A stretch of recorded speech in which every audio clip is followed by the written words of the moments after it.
Hey everyone, welcome back to my channel, MR.Creepy N. So today's video is definitely going to creep you out. In this video, we're getting into real hiking horror stories.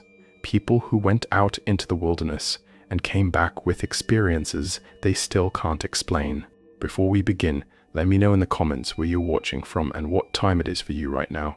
If you enjoy this kind of content, make sure to like the video and subscribe. Alright, let's get into tonight's stories. The last exam of the semester was a 3-hour constitutional law paper that turned my brain into something I could have wrung out over a sink. I walked out of that hall at 4:30 on a Thursday afternoon, squinting at the daylight like I'd just surfaced from underwater.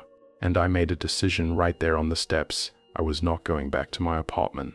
I was not going to sit in that chair and stare at the wall and decompress like a normal person. I drove straight from Merritt University down to Hollowell, a mountain town so small it didn't have a single traffic light, just a gas station with one working pump and a diner that closed at 7. Dane was already there when I pulled in.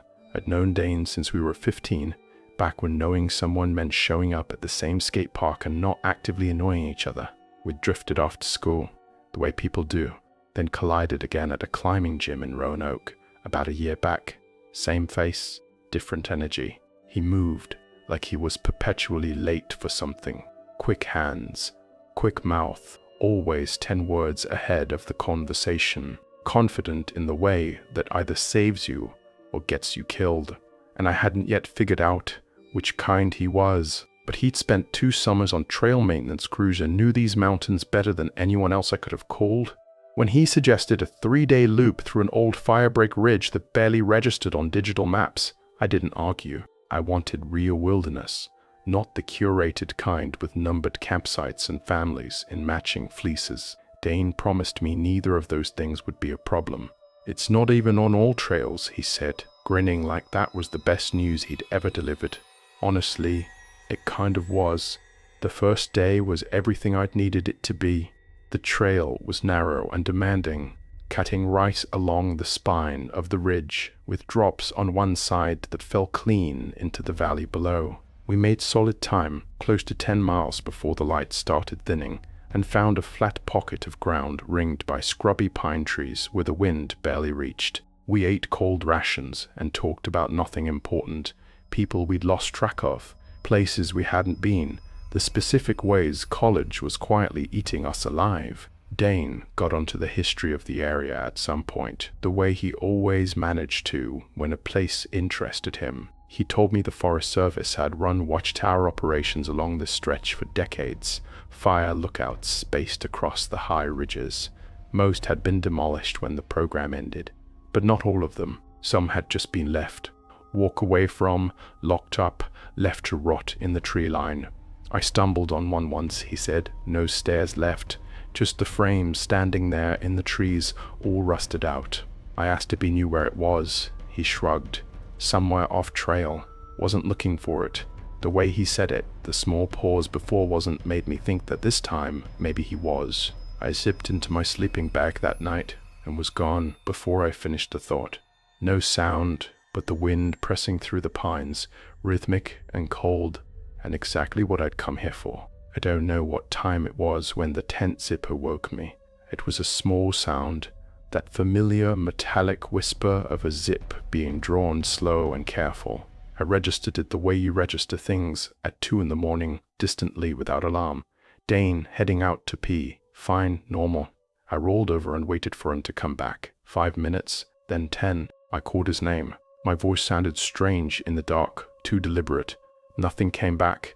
I sat up and listened. The wind had stopped completely. The kind of silence that doesn't feel like quiet. It feels like absence. I grabbed my headlamp, pulled on my boots, and unzipped the tent. His boot prints were pressed clean into the frost, pointing straight into the trees. I followed them maybe 20 feet before I found him. He was standing with his back to me, perfectly still, staring into the dark between the trunks. Not swaying, not shivering, just standing there like he was reading something written on the air. "Dane." He turned around slowly. His face was slack in a way that made me feel cold, in a way that temperature didn't account for. Not frightened, absent, like the lights were on in the house, but the furniture had all been moved. "You didn't hear that?" he asked. "Hear what?" He glanced back into the trees. It stopped. That was all he gave me. We went back to the tent and lay in our sleeping bags and didn't sleep and didn't talk much either. I kept waiting for him to say more. He didn't. Over breakfast the next morning, rehydrated oats, neither of us were really eating. Dane said he wanted to push downhill and look for the old tower. I told him we had a route. He told me it would take a couple hours, tops. The thing about Dane was that his confidence had a physical quality to it. It took up space, and I was tired and still half rattled from the night before, and I made the mistake that tired people make. I stopped pushing back. We packed up and left the trail. The descent was brutal from the first step. No markers, no clearings, just dense undergrowth that grabbed at your legs and a slope that kept pitching steeper than it looked. We stopped every 20 minutes to check our bearings, which would have been useful if either of us had known what we were bearing toward. The trees thickened the further down we went, not in any measurable way, just in the way a room feels smaller when something's wrong in it. After 2 hours, I told him we needed to turn around. He didn't answer. He was already 10 feet ahead, pushing through a stand of young growth like he was following a scent. "Dane, I'm serious. Nothing, just the sound of branches snapping under his boots." And then we broke through into a small clearing, and I saw it. It wasn't a fire tower. It was a platform, massive and wrong-looking, built between two old-growth trees about 15 feet up. Someone had engineered it from warped lumber and rusted hardware, the boards dark with moisture and splitting along the grain. The whole structure sitting in a tilt that suggested the trees had grown slightly since it was built and pushed it out of level. The ladder was just planks nailed into the bark, some of them barely attached, a couple missing entirely. Dane dropped his pack and grabbed the first rung. "Don't," I said it loud. "That thing will come apart under you." He climbed like I hadn't spoken. I stood below and watched him go up and told myself it was fine. It would hold. He knew what he was doing. And each of those thoughts dissolved the second it formed because none of them were true. He reached the platform and I heard the boards flex under his weight, a long wooden groan that carried down to me like a complaint. "What do you see?" I called up. Silence. Then, "There's a tarp up here. Looks like someone's been sleeping here." The back of my neck went cold. "Get down. Right now." Still nothing from him. Just that quiet that meant he was looking at something. "Dane, wait, there's..." And then he was falling. Not slipping, not stumbling. The distinction matters, and I can't explain why, but there was no scramble, no last grab at the rung above him. He just came off that platform, like something had released him. The sound he made when he hit the ground is the kind of thing that lives in a specific part of your memory that you can't voluntarily access, but comes back without invitation at 3 in the morning. I was next to him before I decided to move. He was conscious. His right arm was bent at an angle that made me look away and look back and look away again. 1 like 2. Wrong geometry at the knee. But his face was the thing I couldn't process. All the wired, fast-moving cockiness was completely gone. He looked like an animal that had just understood, for the first time, what a cage was. I got his arm over my shoulder and we started moving. We left everything, packs, food, sleeping gear, just moved downhill, through brush that grabbed and tore. Dane leaning most of his weight on me, his breathing shallow and too fast. After maybe 30 minutes, I stopped pretending I knew where we were going. The trees looked identical in every direction. No cell service, no trail markers. The light was already going gold and low. Dane kept twisting to look behind us. I finally asked him what he'd seen at the top, what made him stop mid-sentence. He didn't answer right away. We kept moving, him half limping, me half dragging, and I thought maybe he just wasn't going to tell me. Then he said, "There was a blanket, some tools, rope, and a mirror. A hand mirror." He shook his head, full length, propped against the edge of the platform, facing the woods. I waited. I saw myself in it. His voice had gone flat and careful, the way people talk when they're trying to stay in control of a sentence. But I wasn't moving. I was just standing there, my reflection, just standing, and then it smiled. I stopped walking. I wasn't smiling, he said. I know I wasn't smiling, but the thing in the mirror was. I didn't ask anything after that. There wasn't a question that seemed worth the answer. We moved. The air had an edge to it now that had nothing to do with altitude, and I kept my eyes ahead and didn't look back. And we didn't speak again until we stumbled out onto a dirt road just as the last light left the sky. 10 minutes later, a beat-up pickup came around the bend, and I stepped into the road with both arms up. The driver was an older man, weathered in the way of someone who spent most of his life outside. He looked at us, at Dane's arm, at my face, at the state of our clothes, and didn't ask a single question, just told us to get in the bed. As we rolled down the road, I leaned through the rear window and asked if he knew anything about a platform structure in the trees back in the south section. A tree stand, maybe, or old towers. He shook his head slowly. That stretch isn't marked for a reason. People get lost in there. He paused. Some don't come back. We reached a ranger station just before full dark. Dane got loaded into a truck headed for urgent care. I told them I'd follow. Then I sat down on a wooden bench outside the station entrance and didn't move. I sat there until my girlfriend drove out from Merrick the next morning.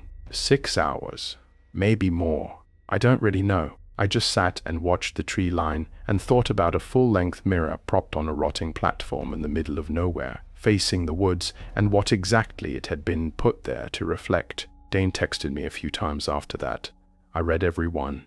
I never wrote back.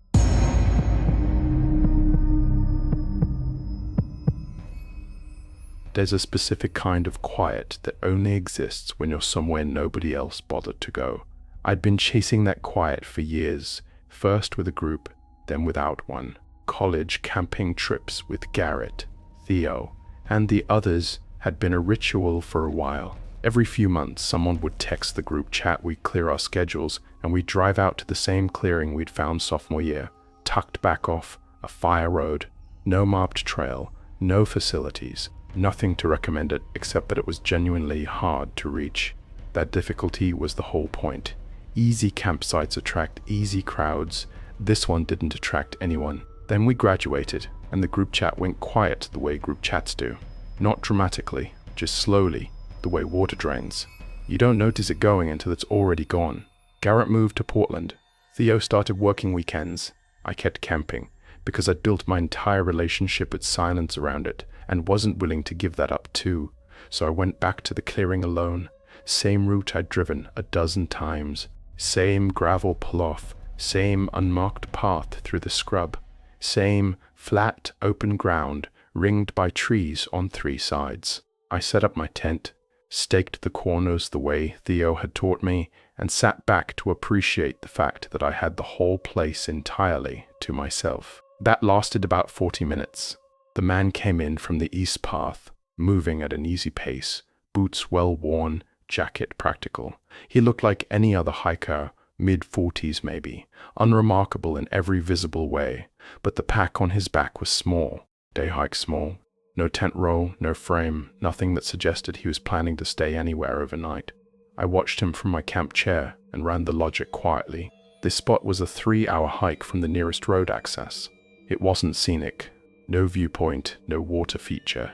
Nothing that would pull someone out here for a leisurely afternoon. If you weren't camping, there was no reason to make that walk. And yet here he was, with a bag that held maybe a water bottle and a sandwich. I didn't say anything. I told myself it didn't matter. Maybe he just needed to walk somewhere that wasn't full of other people. I understood that impulse better than most. He settled on the far side of the clearing, and I stayed near my tent, and we existed in parallel without acknowledging each other, the way strangers in shared spaces sometimes do. Around 6 o'clock, I walked over to my stove to cook. When I looked up, the man was leaving, moving back the way he'd come. I tracked him until the tree line swallowed him, then checked the light. The sky was already deep gold, dropping fast. Full dark in under an hour. The hike back was 3 hours minimum. I stood there for a second with that thought, then decided it wasn't my business, and went back to my food. Freeze-dried pasta, boiled water, Eaton sitting on the ground outside my tent while the last light died behind the trees. I hung my small lantern from the tent loop and sat with it for a while, just being there. That used to be the part of the trip where Garrett would have started some argument about a film nobody else had seen, or Theo would have broken out the cards. The clearing felt larger than it used to, not in a frightening way, just in the way that any familiar space feels when you're the only person in it. Eventually, I turned off the lantern and zipped into my sleeping bag. I don't know what time I fell asleep. It happened the way it does when you've been outside all day, quick and complete, like a door closing. I don't know what time it was when the footsteps woke me either.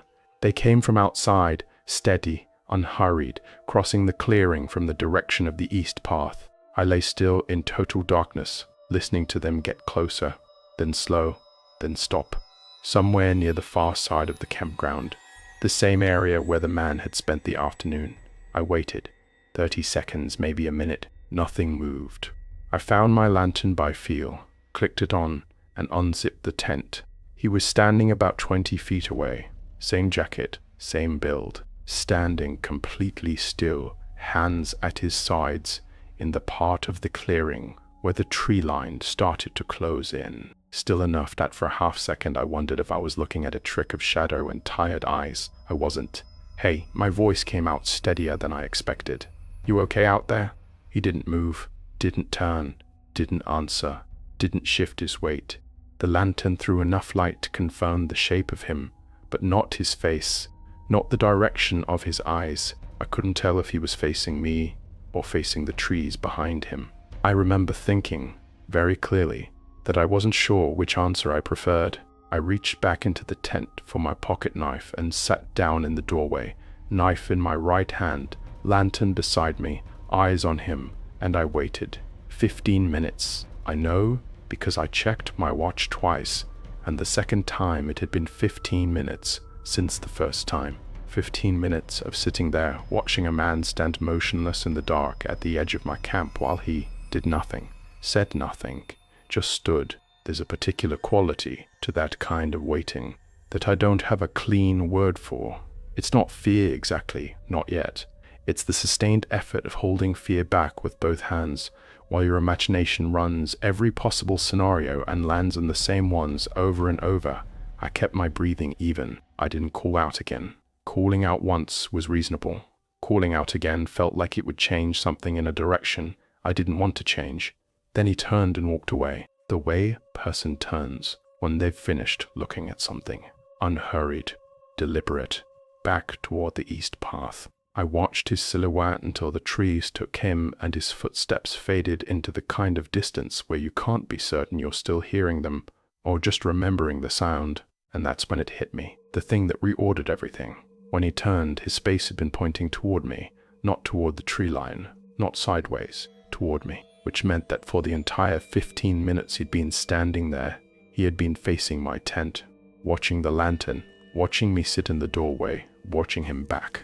He'd seen me wake up, seen me turn on the light, seen me call out to him, and he had stood there anyway, silent and still, for 15 full minutes, and then decided to leave. I didn't sleep again. I sat in the tent doorway with the knife across my knee until the sky started going grey, running through it. He'd left in near dark the first time and come back in full dark. He'd returned to the exact same spot. He'd stood there for a quarter hour and watched me without speaking or moving. And when I imagine the version of that night where I don't wake up, where I sleep through the footsteps, where the clearing stays dark, where I never reach for the lantern, I don't finish that thought. I haven't been able to finish it since. I broke camp at first light and walked out fast, the kind of fast that isn't quite running, but has the same feeling behind it. I didn't look back. I got to my car, drove to the first gas station I found, and sat in the parking lot for 20 minutes doing nothing. I haven't gone back to that clearing, haven't camped alone since. Garrett keeps saying we should plan another trip, now that things have settled down, and I keep saying, yeah, maybe soon.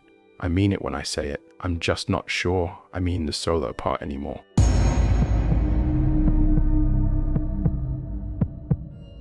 Rex had been talking about this trail for 4 months. 4 months. Every time we grabbed a beer or complained about Nashville traffic, he'd bring it up, This sloop somewhere in the southern Appalachians, right along the Tennessee-North Carolina line. You'd love it, man. Barely anyone out there. Just trees and quiet. I'm not a hardcore hiker. I've done some trails, nothing serious. But Rex made it sound less like a hike and more like an exhale. Like 2 days when nothing could find you. We packed the car Thursday night and left before the city woke up. Friday morning. 5 hours of thinning roads, the kind that go from 2 lanes to 1 lane to. Are we sure this is still a road? And we pulled off onto a gravel stretch near an old fire tower. The thing looked like it hadn't held a human being in 30 years. Paint stripped down to bare rust. I stared at it for a second longer than I needed to, then grabbed my pack. The first day gave us nothing to worry about. Long switchbacks, dense tree cover, the occasional crow startling out of the canopy. Near a muddy runoff ditch I spotted bear tracks, wide and deep, pressed clean into the silt. I crouched over them for a moment. Rex leaned in, studied them, shrugged. Old, few days at least. That was enough for both of us. We kept moving. By the time the light started bleeding orange through the branches, we'd found a flat patch next to a narrow stream and decided that was camp. Rex got a fire going with a kind of casual efficiency that made me feel like a tourist. I wandered off maybe 30-40 feet into the trees, just enough for privacy, stepped behind a wide fallen log, and that's when I saw it. A stack of rocks, 7 of them, rising about 2 feet off the ground.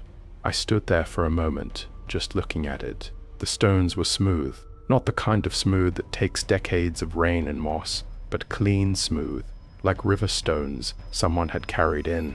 The ground around the base was undisturbed, no kicked leaves, no scuff marks, no sign that anything had moved through that spot recently. The forest floor right next to it looked the same as 20 feet in any direction, which was the part that didn't sit right, because something had to have walked in here to build this.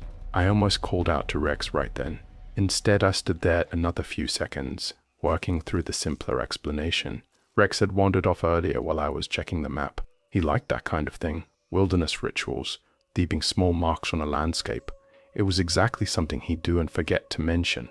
I told myself that, and walked back to camp. We ate freeze-dried chili and passed the small bottle of whiskey back and forth until the fire got low. I didn't bring up the rocks. We slept fine. The next morning, we cut through a narrow pass between 2 ridges, and that's where we found the second one. This stack was chest height.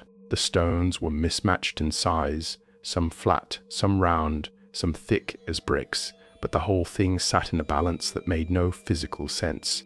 You'd need to think about a structure like that. Plan it. The kind of accidental toppling over that nature does constantly hadn't touched it. I stopped walking. Rex came up beside me. You didn't build the one back by our camp, did you? He looked at me. What one? That was the moment the simple explanation ran out. Neither of us said much after that. We looked at the stack for a few more seconds, then kept walking because there wasn't anything else to do. Turning around felt dramatic. We were 2 grown men on a marked trail in the middle of the day. We kept walking. We made camp that second night near the ruins of an old homestead, nothing left of it but a stone chimney, standing alone in the clearing, cracked and blackened. A few scattered bricks, half buried in the leaf litter. Rex thought the cabin had probably burned down decades ago. I thought the spot had a weight to it, something I couldn't name, the kind of place that makes you speak a little quieter without deciding to. But the daylight was almost gone, so we set up the tent, and I kept my opinion to myself. I didn't sleep. Not really. Around 2 in the morning, I came fully awake, the way you do when something pulls you out before the alarm. Sudden and alert, no grogginess. I lay completely still and listened, twigs snapping, then the softer compression of leaves. Footsteps, unhurried, getting closer. Not running, not stumbling, walking. The kind of steady, deliberate pace that means whoever it is knows exactly where they're going. Then breathing. That was the part that rewired something in me. It was human breathing, slow even, controlled. The kind you do when you're standing still and paying attention, not panting from exertion, not the shallow rhythm of sleep. Someone was standing just outside the tent, and they were breathing at it. Rex was asleep next to me, his snoring low and oblivious. I didn't touch him, didn't move a finger. I lay there, and counted the breaths. 1 full minute, maybe more. Each inhale and exhale measured and calm, like the person outside had nowhere else to be. Then the footsteps resumed, unhurried, and faded back into the trees. I waited until I couldn't hear anything at all, then shook Rex awake. He came to with the irritated groan of someone yanked from deep sleep, but when I kept my voice flat and told him what I'd heard, he read my face and sat up. We swept the perimeter with our flashlights and found nothing. No figure, no gear, no prints we could clearly identify. Just a spot near the tree line where the leaves had been pressed flat and smooth. The shape of 2 feet standing close together, standing still for a long time. We didn't discuss it much. We got back in the tent and lay there until morning. We packed without talking and pushed toward the end of the loop. The plan was to hit the trailhead by late afternoon. The plan fell apart before lunch. We came to a fork. There was no fork on the map. The loop was one continuous trail. Rex had hiked it before, had the paper map folded in his hip pocket, and he spread it out flat on a rock, and we both stared at it. Single trail, no offshoots, but in front of us was a clean split, both paths worn and real, both disappearing into the trees like they'd always been there. I pulled out my phone for GPS. The loading icon spun, gave up. Rex had a compass, a real one, good quality, and he held it level and watched the needle do something a compass is not supposed to do. Drift, circle, settle nowhere. We backtracked, except the trail behind us didn't look right anymore. The light was different. The spacing of the trees felt off in a way I couldn't explain and didn't want to examine too closely. And that's when I started noticing the carvings. They were cut into the bark of the trees along the path. Circles, jagged lines, symbols I had no frame of reference for. Some of them looked old, some didn't. One of them, on a wide oak-ridered eye level, was an eye. Just that, a single crude eye, carved deep, the lines still sharp. The third rock stack was 20 feet past it. This one had something wedged between the stones near the base, a folded square of something thicker than paper. Rex picked it up before I could say anything. He unfolded it, a Polaroid. The image was blurry, trees dark, the composition of someone who wasn't thinking about composition. But in the lower corner, almost swallowed by shadow, there was a face. Most of it was out of frame. You could see the edge of a jaw, part of one eye, the side of a mouth. It was smiling, not the smile you return automatically, the other kind. Rex set it back down on top of the stack. He didn't drop it. He placed it carefully, like disturbing it further seemed worse than leaving it. We looked at each other and started walking again without saying a word. The sun went down on us still in the trees. We made camp in silence. No fire this time, no food. We crawled into the tent and sat up with our backs against each other and our knives out and just listened. Every small sound the forest makes at night, and it makes a lot of them, felt loaded. My brain was doing the thing brains do in the dark, reaching for patterns, finding them in every rustle. Then the footsteps came back. 2 sets. One moved normally, steady, the same measured pace as the night before. The other was different. A drag, an uneven hitching rhythm. One foot landing clean, the other scraping. The 2 of them circled the camp in loose arcs, sometimes moving off, then drifting back closer. I tracked the sounds and couldn't stop tracking them. My grip on the knife handle went slick. Rex didn't move. Neither did I. Around 3 in the morning, I know because I checked my phone for the 14th time, something hit the side of the tent. One knock, knuckle pressure against nylon. Not hard, not frantic, deliberate. The kind of knock you leave on a door to let someone know you're still outside. Then nothing. I didn't breathe for a long time after that. The footsteps eventually faded. The forest went quiet in the way that feels less like emptiness and more like held breath. We sat in the dark with our knives and waited for the light. The moment we could see more than shadows through the tent wall. We were moving. No discussion, no breakfast. We broke camp in maybe 4 minutes and walked east toward the sun, toward something with a road in it, toward anything that wasn't more trees. By noon we hit a fire road, gravel and tire ruts, and the faint smell of exhaust somewhere ahead. I stopped walking and just stood there for a moment with my hands on my knees. A ranger's truck rolled past about 20 minutes later and slowed when the driver saw us. He was older, unhurried, with the specific kind of quiet that comes from years of working alone. He didn't ask us much, just offered a ride back to the gravel lot. I waited until we were most of the way there before I said anything. Do people ever report strange things on that loop? Weird encounters? He didn't answer right away, kept his eyes on the road. Then, that loop's not marked for a reason. Lot of old land out here. Some of it never got unclaimed. He didn't add anything else. I didn't push. Our car was exactly where we'd left it. Gravel lot, empty, same as Friday morning. We loaded our gear in without speaking and drove back toward Nashville and didn't turn the radio on. I've thought about that Polaroid more than anything else. Who took it? Whether the face in the corner knew we'd eventually find it. Whether finding it was the point. Rex and I haven't planned another hike.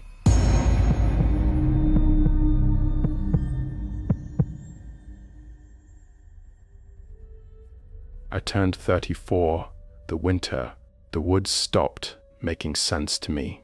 10 years of solo winter hiking builds a particular kind of confidence, not arrogance, just the quiet certainty that comes from knowing your tools and trusting your training. 2 paper maps, a charged GPS, a printed route reviewed the night before. The snow from the overnight freeze had set firm and clean, good footing, no surprises, green triangle markers every quarter mile. I counted 3 since sunrise, each exactly where the map said it would be. The 4th one stopped me cold. I knew that spruce. Split bark on the left side, a pale branch scar where something had torn away years ago. I passed it 2 hours earlier, going the opposite direction. I stood there in the crusted snow and ran the numbers until the numbers stopped cooperating. I had walked a loop. I never chose to walk. I backtracked, took a different fork, kept my pace deliberate. 20 minutes later, I was standing in front of the same tree. I pulled out the GPS. The position dot blinked slightly off the trail line, impossible since I hadn't left it. The screen pulsed once and froze. I powered it down, pocketed it, and kept moving. 10 winters of doing this right makes you slow to accept that you might simply be wrong. I was still looking for my mistake. The trail dropped into a low pass where the powder deepened. 2 sets of boot prints cut through the snow ahead of me. I stopped. I hadn't seen another person all morning. Not at the trailhead, not anywhere on the ridge. I followed the prints a short distance before crouching to look at them properly. Same boot, same tread, same stride length as mine. 1 set heading in, 1 set heading back. I had never turned around. I stood up and ate a protein bar, just stood there in the middle of the pass, chewing slowly, giving my brain something mechanical to do, while it processed what my eyes were reporting. That's when the path itself registered as wrong. Trees. I remembered standing opposite each other, were now side by side. The trail between them tighter than it had been an hour ago. The outbound prints I'd made that morning were now on the same side as the return ones. The terrain wasn't matching my memory of it anymore. I took my pocket knife and cut a clean mark into a nearby pine, the kind of mark I'd recognize without question.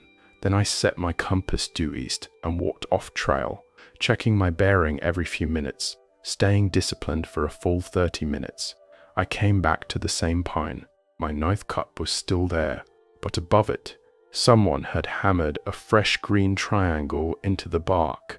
Paint, still wet, nail heads silver and clean, catching the flat winter light like they'd been driven in within the last hour. I didn't stop to think about what that meant.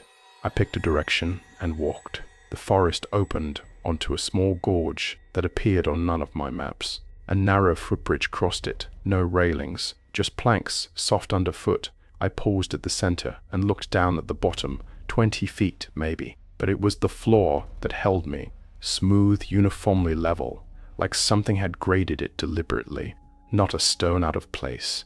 I crossed and picked up a faint trail on the other side. 20 minutes along it, a wooden post stood alone in the snow, tilted with age, a plastic clipboard hanging from it on a length of sun-bleached rope. I almost didn't open it. My full legal name was printed at the top of the page. Below it, final route record, a column of GPS coordinates, a timestamp, a blank line marked signature. The timestamp was 57 minutes ahead of my watch. I closed the clipboard, placed it back, and walked.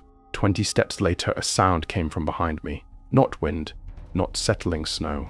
Something hard dragging deliberately against bark, controlled and slow.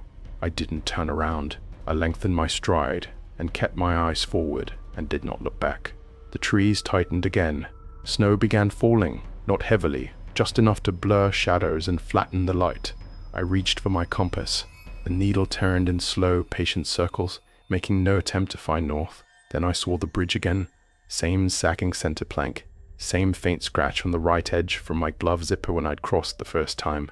I knew it with the certainty you only have about things your hands have already touched. But the gorge beneath it was gone, just flat snow-covered ground. I crossed it anyway. The only rule I had left was keep moving. The knife-marked pine came up on my left. The fresh triangle above my cut had vanished.